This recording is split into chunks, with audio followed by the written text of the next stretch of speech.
Okay, what do we have here? We have a 9130. This is a 1942 9130. It was made in the Ishvist arms plant. There's your triangle with the arrow in it. That's Ishvist. The Tula was a star with the arrow in it. The Ishvist is a triangle with an arrow. There's your 1942, your serial number. This has matching serial numbers. Here's your butt plate serial number here.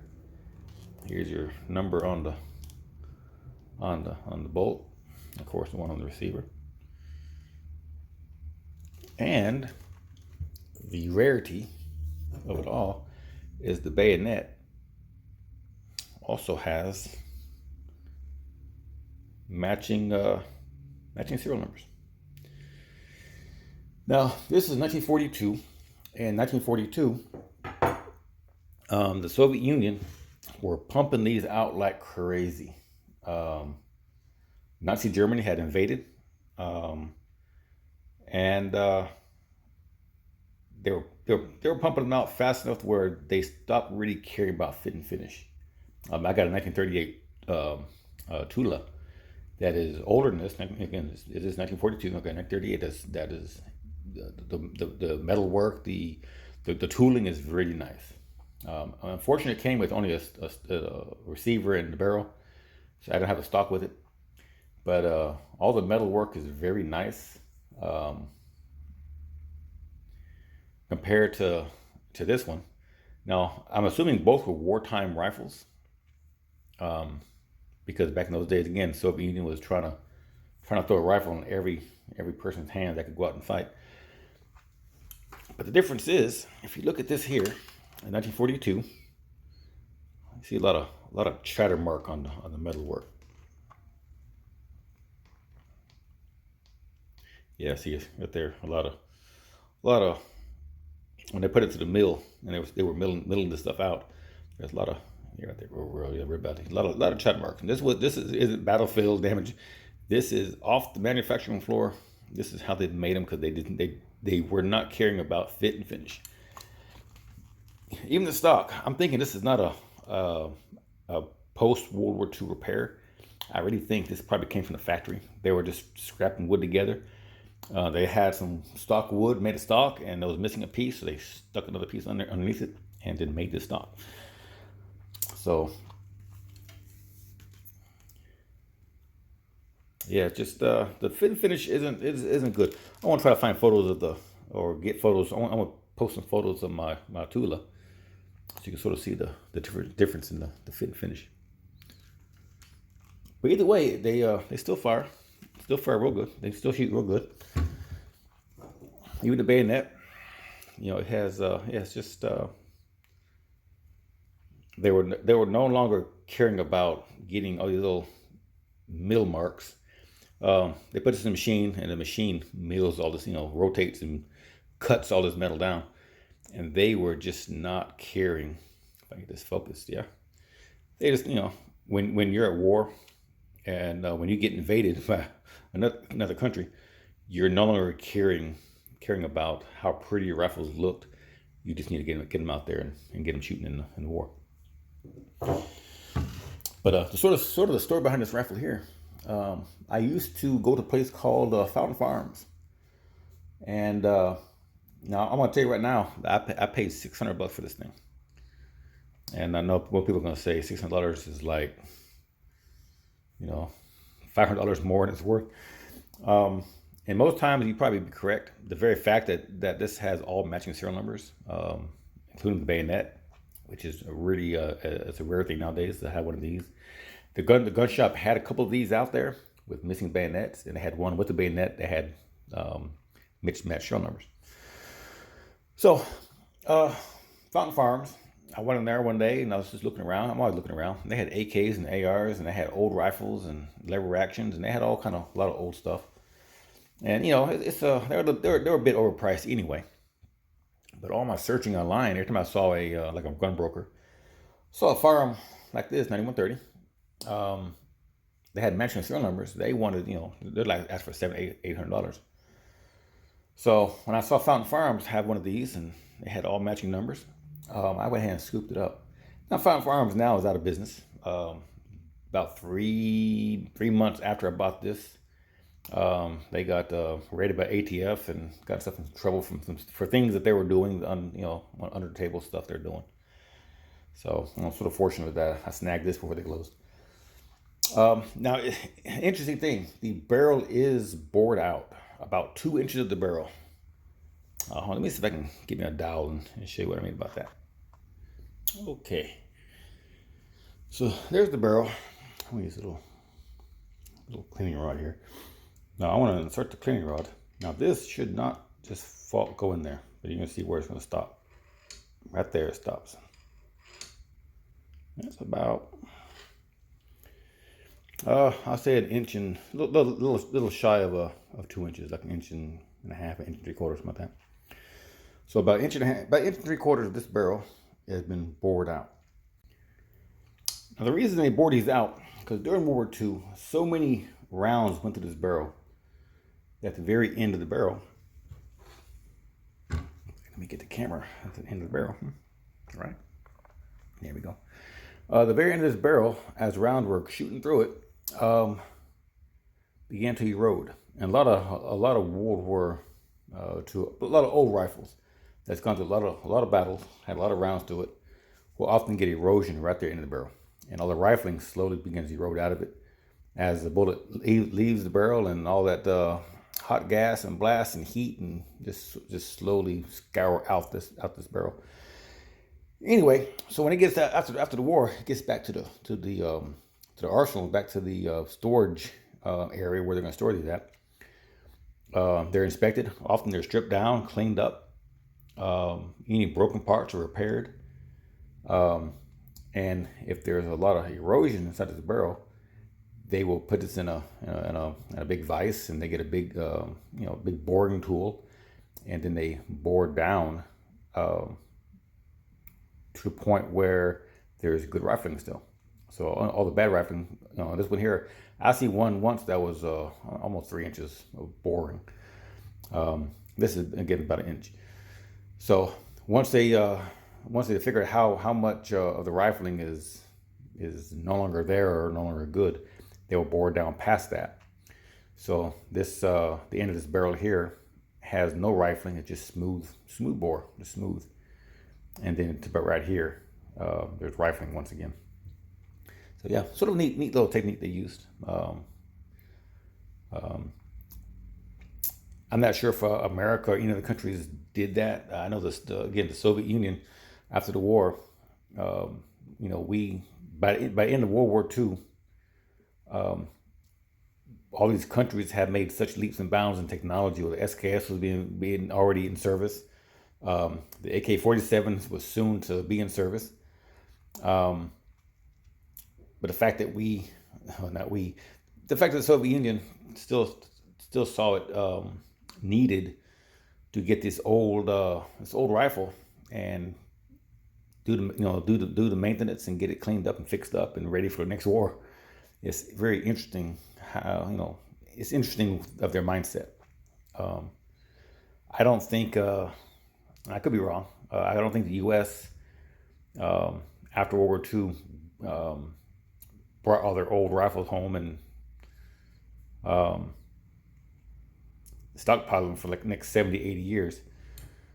They could have, but again, after the war, technology had come to the point where a lot of the old, this was designed, 1890, 90, 93, so that's why it's called 9130.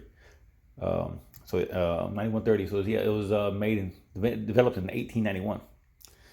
So it's very very old technology compared to what the Soviet Union had.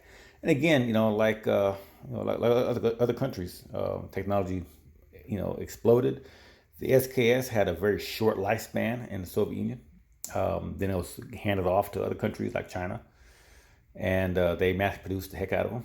And then once the SKS was no longer really needed because the Soviet Union had already developed the AK-47, and they were building those by the millions. So, but yeah, this is cool. Back in the old days, anyone remembers, you could buy one of these Um,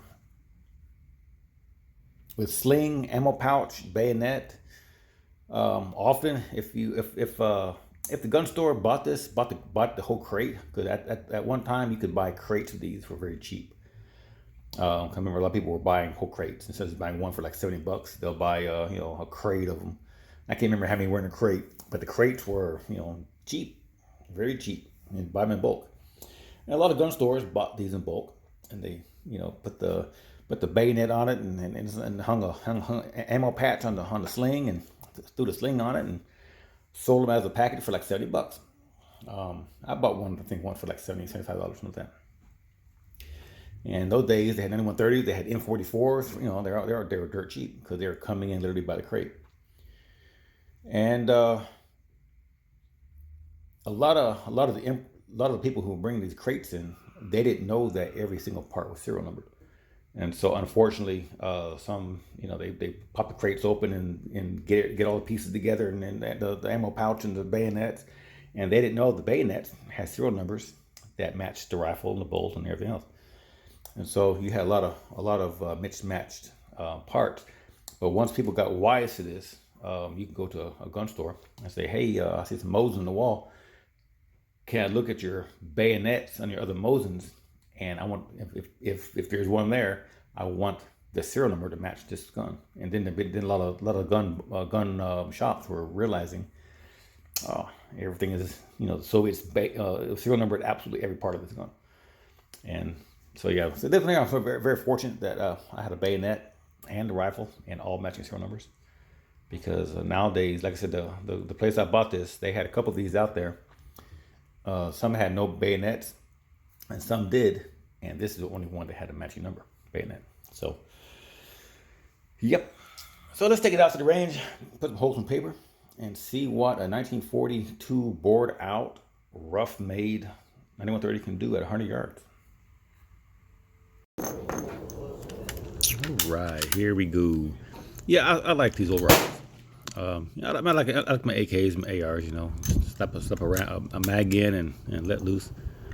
But it's sort of a slow pace shooting where you load in the rounds from the top, and it's kind of fun. It's like shooting an SKS. You pop in 10 rounds, and it's fun. A little bit of nostalgia with these old rifles. So today we are at 100 yards. Nothing fancy. Nothing technical. It's a 100 yard target in front of me. This rifle I've actually never shot. Like I said, I bought it at the gun shop, and just for the fact they had matching serial numbers, and I've had a lot of nostalgia to these things. So like I said, I bought these in the past, and back when they were dirt cheap. And when I saw this all the matching numbers plus the bayonet, I had to get it. I'm trying to remember how many rounds I shot today. I had a couple of packs of 12 little packs of ammo, about 20 rounds per pack. I had some Red Army Standard and some other little oddball packs, so I might have had about 60 rounds out there, I think, if I remember right. I can't remember 100%, but about 60 rounds. You already know what I'm talking about. Wow. Now, if you noticed, after every shot, I pull this knob back to the rifle. That is actually called the cocking knob. And a lot of times we don't use it. Most American or Western rifles, German rifles and stuff, British rifles, they don't have that. But the Soviet rifles, once you pull the trigger, you pull the knob back. And that knob actually cocks the rifle. And you turn the bolt and chamber around, and so you can turn that bolt. The bolt also cocks the knob as you turn the bolt up, but pulling that knob back makes the bolt work a lot easier. These old rifles are known for having sticky bolts, and there's 101 reasons, opinions and reasons why it could be sticky. Some say cosmoline, some say this, some say that, some say whatever. This one here was surprisingly easy to shoot. Every so often I had a round that just didn't want to let go of that bolt, and I couldn't open it. And a few that I couldn't, sort of bang my palm onto it, like here's one right there. Yeah, so yeah, it's I don't really know. And at the end of the day, it doesn't matter because I've seen some old footage, World War II footage of people doing the same thing. Brand new rifle out of the factory. They pulled the trigger and they had to beat the bolt open, beat the bolt closed, and so who knows? I mean, I don't have any reasons behind it. This one here shoots pretty smoothly. Like I said, that little knob in the back, that is actually called the cocky knob, and that is made to pull it. And like right there, see, I didn't pull it. I just beat my hand. There you go. There it goes. So yeah. Now this is at 100 yards. My camera is zoomed in, the max camera, max zoom. I filmed this on my Samsung. It's just a regular old human silhouette. The silhouette is about, it's not 100% the same size as the person. It's slightly smaller. I would say it's about 3/4 the size of an actual silhouette. But this is the zoomed in version of what I'm seeing on a 9130 sight. If anyone ever shot these, the sights are just not all that refined. At that distance, the front post is actually the width of the target. And so yeah, it's not gonna be the most precise sights. But you get enough people armed with these in World War II, they sort of got the job done. But they're still very fun to shoot.